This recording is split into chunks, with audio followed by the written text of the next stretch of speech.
Bom dia, meu nome é Tereza Ferreira e hoje vou estar apresentando um projeto de PIBIC denominado a Configuração das Cidades Brasileiras em Municípios de 100.001 a 500.000 habitantes. Aqui os tópicos que eu vou estar tratando na apresentação de hoje. Bem, começando com a introdução, esse artigo ele se associa à fase final de uma pesquisa já existente, denominada Uma Herança do Ultramar 09, e ele tem como principal objetivo o levantamento, o processamento e análise de dados acerca da lógica configuracional de municípios brasileiros com a população de 100.001 a 500.000 habitantes. Então, o tema central desse artigo ele refere-se à aplicação da teoria da lógica social do espaço dentro do contexto de cidades brasileiras de médio porte, em busca por padrões tipológicos de correlação entre espaço e sociedade. Falando um pouco sobre a amostra em questão, ela abriga as cidades de crescente relevância no panorama nacional, compreendendo centros regionais preeminentes e ou capitais do estado.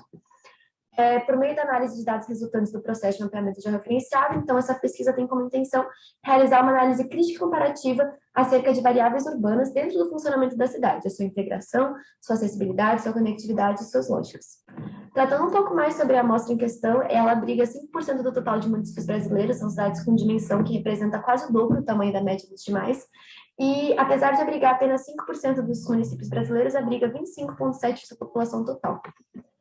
Falando um pouco sobre a metodologia, adotou-se como base teórica, metodológica e conceitual a teoria da lógica social do espaço, que estuda essa relação entre o espaço físico da cidade e o movimento potencial.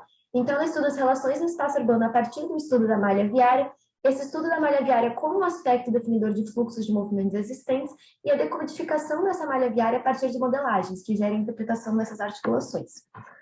Aqui uma síntese da metodologia. A primeira etapa foi a preparação das bases cartográficas no processamento dos mapas. A segunda foi a extração das variáveis configuracionais a partir dessas modelagens. A terceira etapa foi a análise das variáveis quantitativas, qualitativas, geométricas e topológicas extraídas dessas modelagens.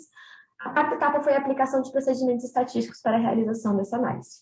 Então, explicando um pouco da metodologia, a primeira etapa, essa criação dos mapas. Então, cria-se um arquivo no software QGIS. Dentro desse arquivo é escolhido o sistema de coordenadas específico, adicionada a imagem de satélite como base. Em cima da imagem de satélite é criada uma camada shapefile com o nome da cidade a ser traçada. Aqui é um exemplo do traçado dessa cidade. Aqui a gente consegue ver os eixos que são traçados desses caminhos. Esses eixos eles são processados pelo plugin DeftMap, e a partir desse processamento é que é gerado o mapa axial e o mapa de segmentos. Aqui alguns exemplos: o mapa de Rondonópolis, o mapa de Presidente Prudente, tanto axial quanto de segmentos.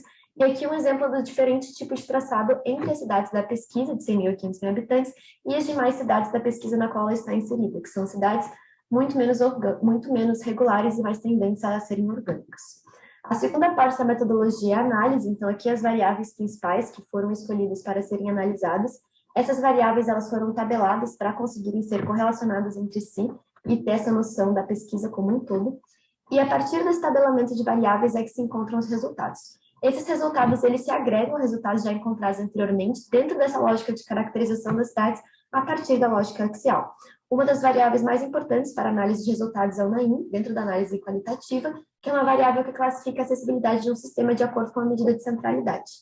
Então, a gente percebe que as cidades mais acessíveis para esse grupo de cidades são aquelas que compreendem sistemas mais contínuos, aqui nesse gráfico de 100.000 a 500.000 habitantes, mais contínuos que apresentam cruzamento de ruas em X que são regulares e que são cidades em grego.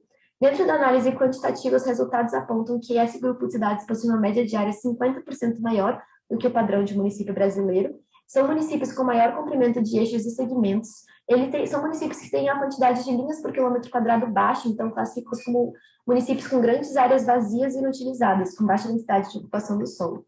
Então, basicamente, esse grupo, a partir da pesquisa, pode representar a cidade brasileira como ela geralmente é, uma cidade composta por um mosaico de grelhas no padrão de colcha de retalhos, que tem fragmentação, que compromete tanto a acessibilidade potencial quanto a percepção do sistema. Dentro da análise socioeconômica, o sistema também representa uma tipologia média de cidades brasileiras. Então, apesar disso, ele tem um alto índice de Gini. Então, apesar de serem cidades mais ricas do que a média, são cidades com muita desigualdade. Como conclusão, essa pesquisa ela se aproxima e agrega descobertas prévias no entendimento da lógica da caracterização dos grupos de cidades a partir da sintaxe do espaço. Ou seja, ela evidencia a contribuição da teoria da lógica social do espaço para o entendimento da cidade, estudando a partir da malha viária em como se repercute o desempenho de diversas variáveis, em grau de acessibilidade e, em última instância, mobilidade. Muito obrigada, essa foi a apresentação.